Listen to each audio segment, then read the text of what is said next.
Hi everyone, मेरे channel IGNOU learner में आप सभी का स्वागत है। दोस्तों, जैसा कि आपने मुझे सबसे ज़्यादा कमेंट सेक्शन के ज़रिए बात पूछा था कि सर आप जो है 130 BHDLA 137 का कुछ प्रश्न को लेकर के आइए वीडियो के माध्यम से। तो मैं आप सभी के सामने जो है इस सब्जेक्ट का एक ऐसे प्रश्न को लेकर आया हूँ जो कि एग्ज़ाम के लिए काफ़ी ज़्यादा इंपॉर्टेंट है। सो आप इस वीडियो के अंत तक बने रहे, जिससे कि आपको इसमें जो प्रश्न बताऊँगा आपको अच्छे तरीके से समझ में आए। ओके, तो प्रश्न एग्ज़ाम में आता है कि जनसंचार के विभिन्न प्रकार के माध्यमों का विस्तृत वर्णन कीजिए।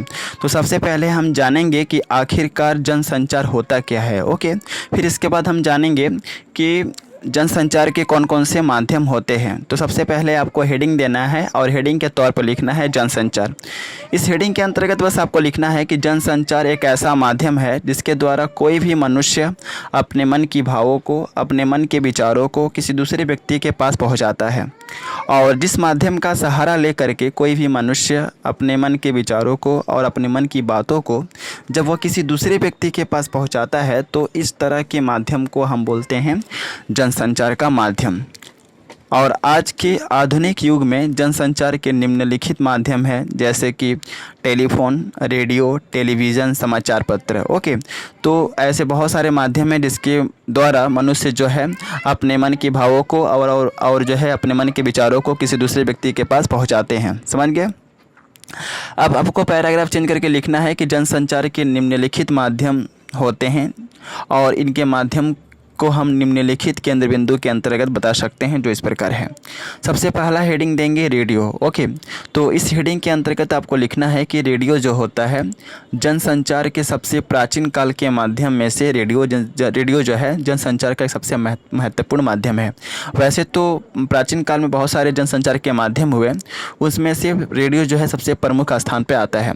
आजकल हम रेडियो के द्वारा देश विदेश की घटनाओं को, देश विदेश की व्यापार को आदि विषय को हम भली भांति जो है जान पाते हैं। अतः हम कह सकते हैं कि जनसंचार में रेडियो एक सबसे महत्वपूर्ण भूमिका निभाता है। ओके, तो रेडियो क्या है? जनसंचार का बहुत सारे माध्यम में से सबसे महत्वपूर्ण माध्यम है और यह प्राचीन काल का माध्यम है, सबसे पुराना माध्यम जनसंचार का। कौन? रेडियो। अगला हेडिंग देंगे समाचार पत्र। इस हेडिंग के अंतर्गत आपको लिखना है कि समाचार पत्र भी जनसंचार का विभिन्न प्रकार के माध्यम में से सबसे महत्वपूर्ण माध्यम माना जाता है। आजकल हमारे देश में ऐसे बहुत से समाचार पत्र प्रकाशित होते हैं आए दिन, जिसमें विभिन्न प्रकार के विषय जैसे खेलकूद, सिनेमा, व्यापार, उद्योग धंधे आदि से संबंधित ज्ञान जो है हमें मिलता है या हम ज्ञान जो है अर्जित कर पाते हैं। तो कहीं ना कहीं समाचार पत्र भी जो है वह संचार के माध्यम के रूप में कार्य करता है, क्योंकि समाचार पत्र में बहुत सारे विषय से संबंधित जो है ज्ञान हमें मिलते हैं। और वह विषय कौन कौन से होते हैं? खेलकूद हो सकता है, सिनेमा घर हो सकता है, व्यापार हो सकता है, उद्योग धंधे हो सकते हैं। ओके, अगला हेडिंग देंगे टेलीविज़न। इस हेडिंग के अंतर्गत आपको लिखना है कि टेलीविज़न भी जनसंचार का सबसे प्रमुख माध्यम है। आजकल हम टेलीविज़न के माध्यम से देश विदेश में होने वाले विभिन्न प्रकार की घटनाओं के बारे में हम घर बैठे जो है आसानी से जान पाते हैं, क्योंकि टेलीविज़न पर देश विदेश में होने वाली घटनाओं के बारे में प्रतिदिन जो है जानकारी हमें मिलती रहती है। तो कहीं ना कहीं टेलीविज़न भी जो है जनसंचार का एक माध्यम के रूप में कार्य करता है, क्योंकि आजकल हम देखते हैं अपने घरों में कि टेलीविज़न में बहुत सारे विषयों से संबंधित जो है समाचार सुनाए जाते हैं, दिखाए जाते हैं, जो कि जनसंचार का एक माध्यम के रूप में कार्य करता है। ओके, अगला हेडिंग देंगे सिनेमा। इस हेडिंग के अंतर्गत आपको लिखना है कि हमारे देश भारतवर्ष में ऐसे बहुत सी जगह हैं जहां पर सिनेमा घर की सुविधा है। उन सिनेमा घरों में विभिन्न प्रकार के विषयों से संबंधित विज्ञापन जो है हमारे सामने दिखाए जाते हैं, जो कि यह विज्ञापन भी एक जनसंचार का माध्यम है, जो लोगों को कुछ ना कुछ कहना चाहती है और लोगों को कुछ ना कुछ बताना चाहती है। तो कहीं ना कहीं सिनेमा भी जो है यह एक जनसंचार के माध्यम के रूप में कार्य करता है, क्योंकि हम देखते होंगे जब भी कोई मूवी देखने जाते हैं सिनेमा घरों में, तो वहाँ पर पर्दे के ऊपर सबसे पहले विज्ञापन दिखाए जाते हैं। उन विज्ञापनों का सबसे एकमात्र उद्देश्य ये होता है कि उस विज्ञापन का एकमात्र उद्देश्य क्या है? हमें उस विज्ञापन के बारे में आबरू कराना, ठीक ना?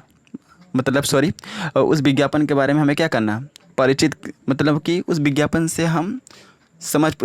को हम समझ पाए। ओके, तो कहीं ना कहीं सिनेमा घरों में जो दिखाया जाने वाला जो विज्ञापन भी है, यह भी एक महत्वपूर्ण जनसंचार के रूप में कार्य करता है। और उस विज्ञापनों का एकमात्र उद्देश्य होता है कि हम जिस संस्था से संबंधित विज्ञापन दिखाए जाते हैं उस प्रोडक्ट के बारे में हम जान सकें। ओके, तो कहीं ना कहीं सिनेमा घर भी जनसंचार के माध्यम के रूप में कार्य करता है। अगला हेडिंग देंगे हैंडबिल। इस हेडिंग के अंतर्गत आपको लिखना है कि जनसंचार के प्रमुख माध्यम में हैंडबिल भी एक सबसे प्रमुख माध्यम है। हैंडबिल जो है एक तरह का लिखित जनसंचार का माध्यम होता है, जिसमें किसी संस्था की विज्ञापन छपे रहते हैं, जिसके द्वारा लोगों का एकमात्र उद्देश्य होता है ग्राहकों को अपनी तरफ आकर्षित करना।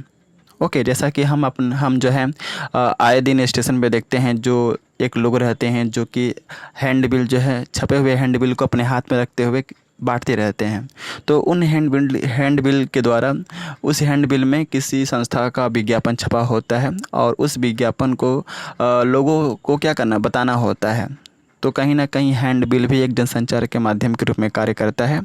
और आई थिंक आप लोगों को समझ में आ गया होगा कि जनसंचार क्या होता है और जनसंचार के प्रमुख माध्यम कौन कौन से होते हैं। ओके, और साथ ही साथ मैं यहाँ पे कहना चाहूँगा कि जिन्होंने भी अभी तक मेरा टेलीग्राम चैनल को ज्वाइन नहीं किया है तो आप टेलीग्राम चैनल को ज्वाइन कर लीजिए।